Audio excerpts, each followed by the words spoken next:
आपण पाहिलं क्युबाईड आकाराची जर एखादी पाण्याची टाकी असेल तर त्या पाण्याच्या टाकीमध्ये किती पाणी साठतंय हे आपल्याला बघायचं आहे. आता आपण बघितलं सोडवून गणित, हे आता डायरेक्ट प्रॅक्टिकली आपण बघूया. माझ्या पाठीमागे दिसते एक पाण्याची टाकी आहे. या पाण्याच्या टाकीमध्ये टोटल किती पाणी मावतंय हे आपल्याला आता बघायचं आहे. बघा रे मोजून.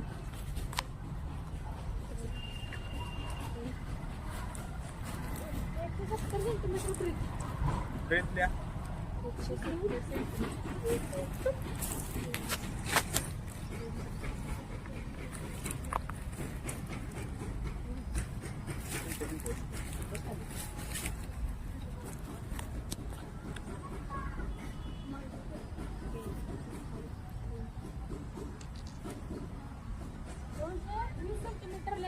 220 सेंटीमीटर लेंथ आणि हाईट बघा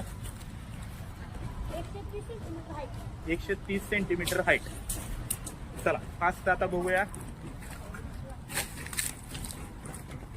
किती आलं. 4865 लिटर. Yes, very good. सगळ्यांचं आले बरोबर. हो. Very good.